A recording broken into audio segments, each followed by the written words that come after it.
Hello, everybody. David Roach here again.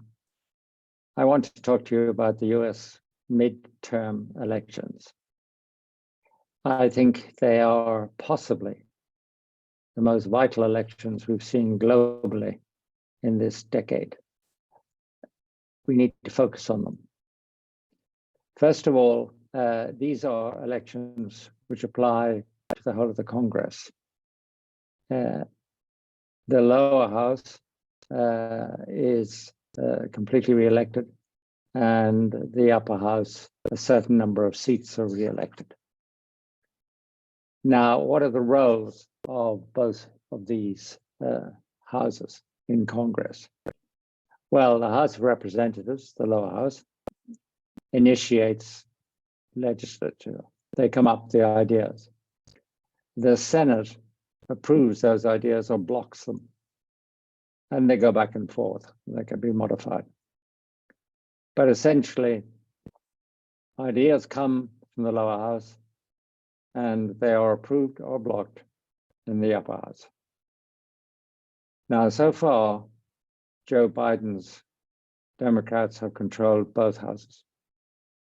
In this election, it is highly likely they will lose the lower house, so their ability to initiate policies will be reduced. They could well, given the 35 seats or so being contested in the upper house, lose the upper house as well, in which case this would become a lame duck presidency, which would have enormous consequences, which we'll come to. For the moment, the most likely outlook is that Biden loses the lower house, but Democrats retain control of the upper house. Now, that's fine. You might say that's just democracy at work, and indeed it is, but you have to be very careful. The US is the example par excellence of democracy in the world, and at the same time, it is the example par excellence of political alienation in the world. So you always have to ask yourself, will the former survive the latter? These elections are very key because so many of the candidates are candidates which deny the results of the 2020 presidential election. If you deny the result of that election, you deny democracy, because it is quite clear that those elections were won fair and squarely by Joe Biden. The conspiracy theories of Trump and his very widespread support are not democratic, they are anti-democratic. Therefore, by voting for such candidates, you are furthering the cause of the alienation and polarization of US politics and society, and making it much more likely that such people, when in office, will degrade the workings, will degrade the checks and balances of democracy, which keep the greatest democracy in the world great, without Trump seeking to make it greater by doing away with it. All of this comes when the US Supreme Court, which surely, if things were finally balanced in the Senate, or indeed in the House of Representatives, would come into play, is dominated by conservatives. And in my view, by conservatives of very doubtful democratic credentials. So the risk I see going forward is not that exercising a vote is in some way not an exercise in democracy. It is, of course, it's what you're meant to do. But casting a vote for a candidate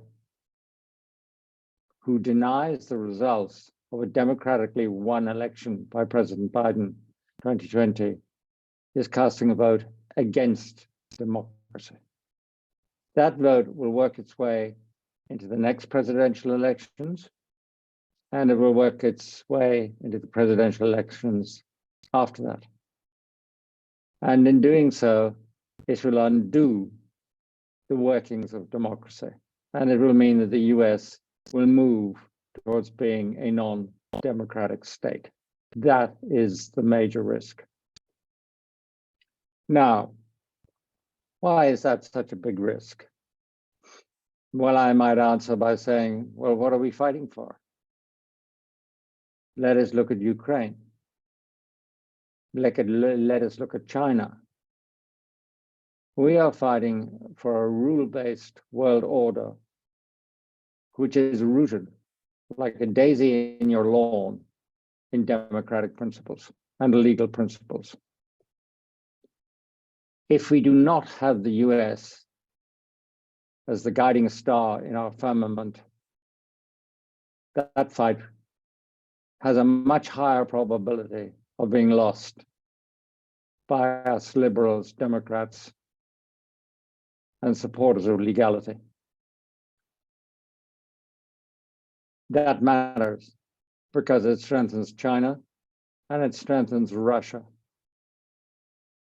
and leaves vast swathes of what I should call emerging markets like India and Brazil in the grip of people whose rule may be nominally democratic, but whose doings are, to say the least, in democratic terms, doubtful.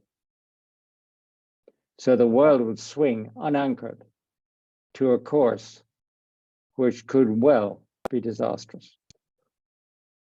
The second issue you want to bear in mind when casting your vote for people who deny the workings of democracy while standing in a democratic election is this. Ukraine, what are we fighting for? Well, we've already dealt with what the Russians are fighting for. They're not fighting to annihilate Ukraine, to commit genocide, which of course they're doing.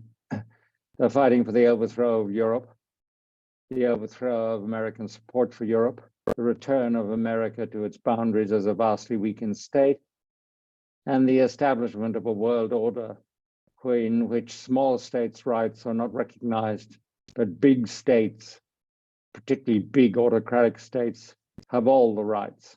That's what they're fighting for. So it is not just a war about Ukraine. Now, what are we fighting for if we do not have a democratic ideal, flawed as it may be, but nevertheless soundly rooted in democracy in the United States? And the answer is, I think the solidarity upon which Ukraine depends to win, and there is no option but winning this war, that solidarity would fraction, not within years, but within months. Let me give you an example. Of the aid going to Ukraine, approximately 15 billion US dollars of financial aid,